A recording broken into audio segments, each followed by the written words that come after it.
Santhanpara service സഹകരണ ബാങ്കിന്റെ 54ാമത് വാർഷിക പൊതുയോഗവും ക്യാഷ് അവാർഡ് വിതരണവും നടന്നു. ബാങ്ക് ഓഡിറ്റോറിയത്തിൽ നടന്ന വാർഷിക പൊതുയോഗം ജില്ലാ panchayat standing committee chairman V N. Mohanan ഉദ്ഘാടനം ചെയ്തു.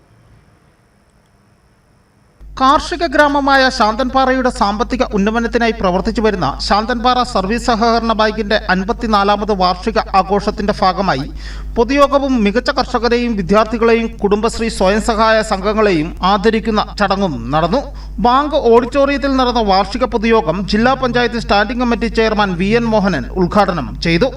സംസ്ഥാനത്ത് തന്നെ മെച്ചപ്പെട്ട പ്രവർത്തനം നടത്തുന്ന സഹകരണ ബാങ്കുകളിൽ ഒന്നാണ് ശാന്തൻപാറ സർവീസ് സഹകരണ ബാങ്ക് എന്ന് അദ്ദേഹം പറഞ്ഞു. പ്രവർത്തനങ്ങൾ സംഘടിപ്പിക്കുന്ന സഹകരണ ബാങ്കുകളിൽ ഒരെണ്ണമാണ്. വാർഷിക പൊതുയോഗത്തിന്റെ ഭാഗമായി 2023-24 വർഷത്തെ റിപ്പോർട്ടും കണക്ക് അവതരണവും 2025-26 വർഷത്തേക്കുള്ള ബഡ്ജറ്റ് അവതരണവും ചർച്ചയും നടന്നു. തുടർന്ന് നടന്ന ചടങ്ങിൽ ശാന്തൻപാറ ഗ്രാമപഞ്ചായത്തിലെ മികച്ച കർഷകരെയും സ്വയം സഹായ സംഘങ്ങളെയും ഉന്നത വിജയം നേടിയ വിദ്യാർത്ഥികളെയും സഹകാരികളെയും ആദരിച്ചു.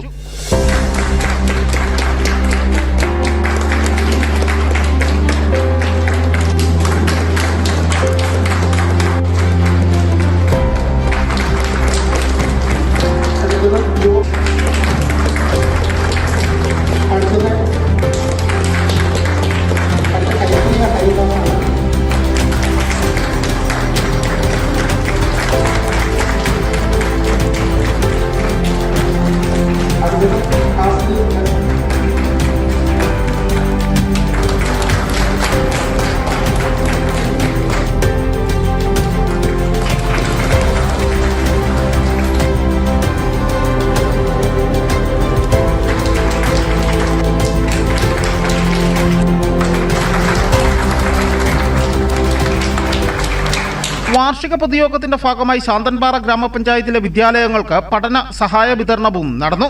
Bank president V. ഷാജിയുടെ നേതൃത്വത്തിൽ നടന്ന വാർഷിക പൊതുയോഗത്തിൽ ബ്ലോക്ക് പഞ്ചായത്ത് പ്രസിഡന്റ് ജിഷ ദിലീപ്, ഗ്രാമപഞ്ചായത്ത് പ്രസിഡന്റ് ലിജു വർഗീസ്, ബ്ലോക്ക് പഞ്ചായത്ത് അംഗം NR ജയൻ, മലനാട് കാർഷിക ഗ്രാമവികസന bank director NP Sunilkumar, bank secretary KJ Tomy, Senapathy Sasi, NV Varghese, വ്യാപാരി പ്രതിനിധികൾ, വിവിധ രാഷ്ട്രീയ പ്രതിനിധികൾ, ബാങ്ക് ഡയറക്ടർ ബോർഡ് അംഗങ്ങൾ, ജീവനക്കാർ, വിദ്യാർത്ഥികൾ, സഹകാരികൾ തുടങ്ങിയവർ പങ്കെടുത്തു. News bureau, Udumbanchola.